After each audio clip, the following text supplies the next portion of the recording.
Assalamualaikum warahmatullahi wabarakatuh dan selamat sejahtera.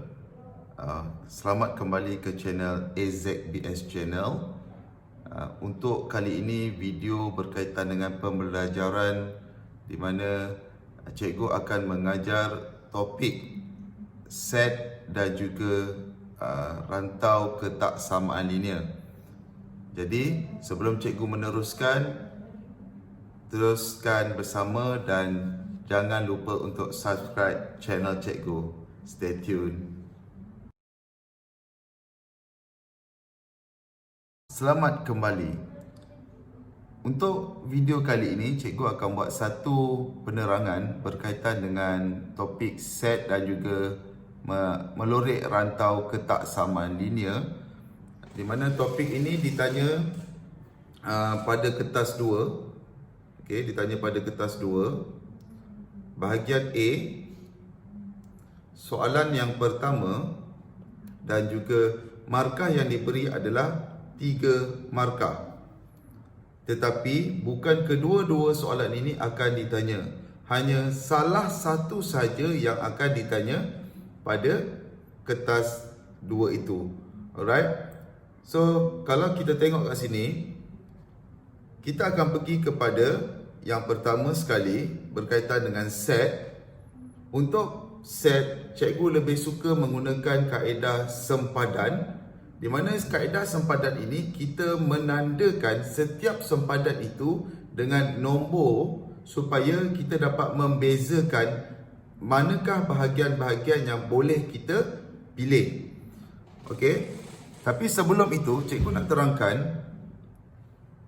dalam topik set, dia ada 2 simbol utama yang kita akan pakai. Yang pertama adalah senyum, yang kedua adalah masam.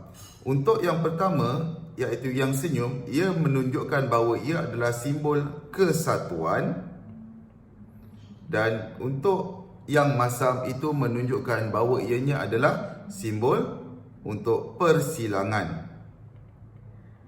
Okey.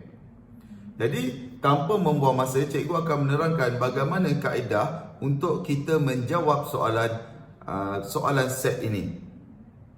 Untuk yang pertama, cikgu lebih suka menggunakan kaedah sempadan seperti yang cikgu katakan tadi. Jadi, di sini cikgu tandakan sempadan yang pertama, kedua, ketiga, keempat dan yang kelima. Jadi, kalau kita tengok, cikgu menandakan kawasan. Okey, ini adalah sempadan nombor 2, sempadan nombor 3, sempadan nombor 4 dan seterusnya. Alright. Jadi, kita tengok sekarang ni, soalannya dia memilih bahawa dia nak Q prime, di mana Q prime kita akan ambil iaitu Q prime ini bermaksud di luar kawasan Q, ataupun kita boleh ambil sebagai selain daripada Q. Jadi selain daripada Q, kalau Q di sini, selain daripada Q adalah kita tak nak nombor Q ini. Jadi nombor yang kita akan ambil adalah 1, 4, 5. Kemudian R. R adalah dalam kawasan R kita ada 3, 4 dan 5. 3, 4, 5. Jadi yang soalan ini nak adalah Q prime bersilang dengan R. Bila disebut sebagai bersilang, kita akan ambil nombor yang sama sahaja. Okey, kita akan ambil nombor yang sama saja, di mana nombor yang sama di sini adalah 4 dan 5. Okey, jadi kita akan lorekkan kawasan yang berada di nombor 4 dan juga nombor 5.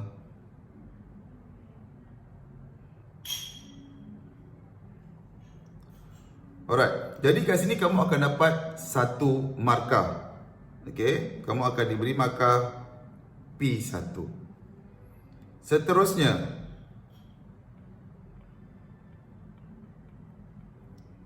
Kita tengok pula, menggunakan konsep yang sama, kita akan menandakan kawasan 1, 2, 3, 4, 5.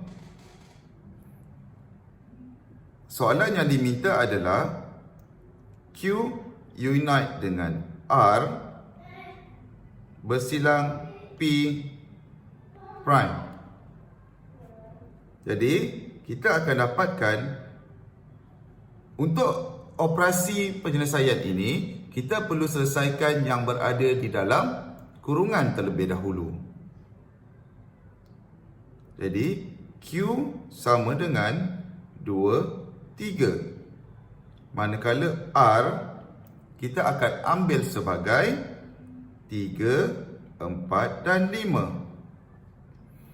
Jadi apabila kita gabungkan, tanda kesatuan ini bermaksud kita ambil semua nombor yang terlibat. Q unite R bersamaan dengan 2, 3, 4, 5. Kemudian seterusnya kita akan ambil P prime. Jadi P prime itu adalah selain daripada P. Selain daripada P. Jadi kita akan dapat 5. Faham? Jadi kita akan pilih hubungan antara dua ini adalah bersilang. Bila bersilang, kita perlu ambil nombor yang sama sahaja, iaitu 5. Jadi kita akan melorikkan kawasan yang kelima. Maka kamu akan peroleh 2 markah di sini. P2. Diharapkan kamu boleh faham.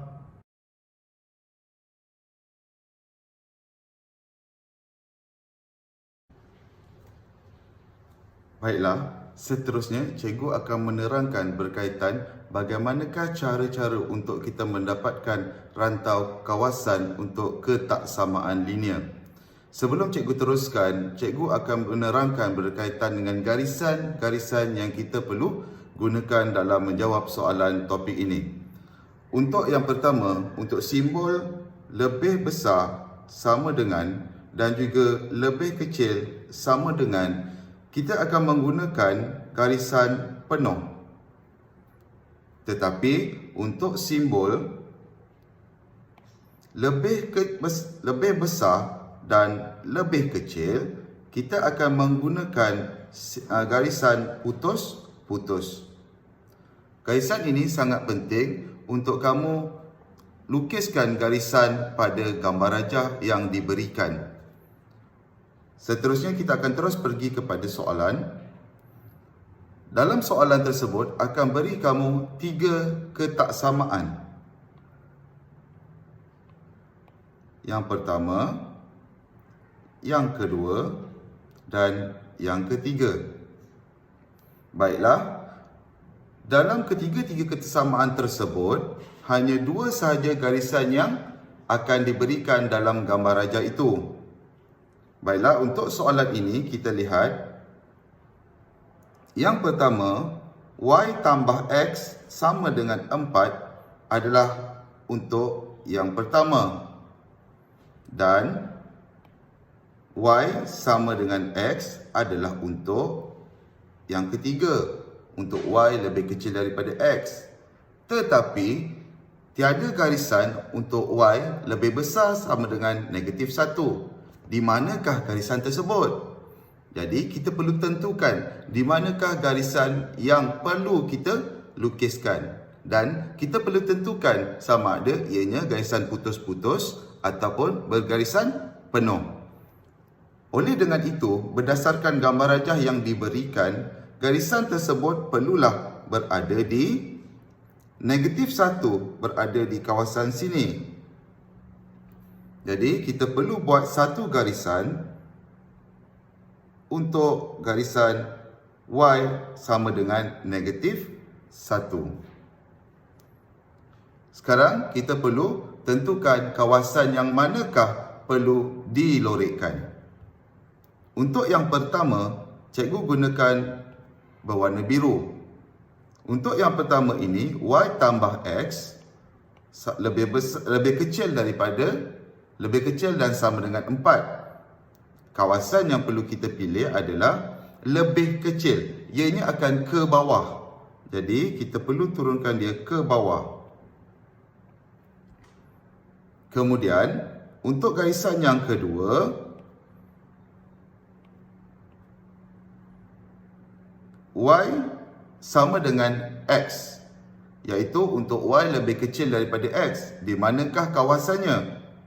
Kawasannya berada di lebih kecil. Jadi lebih kecil dia akan turut pergi ke bawah.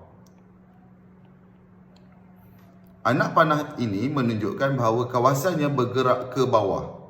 Dan yang terakhir, untuk yang ketiga, Y lebih besar sama dengan -1. Lebih besar bermaksud ianya akan ke atas. Okey? Maka kita akan tandakan anak panah ke atas. Dalam banyak-banyak anak panah yang diberikan, yang manakah kawasan mempunyai ketiga-tiga anak panah? Jika kita lihat di sini, ada satu kawasan di sini yang mempunyai ketiga-tiga anak panah. Oleh dengan itu, di situlah kawasan yang perlu kita lorekkan.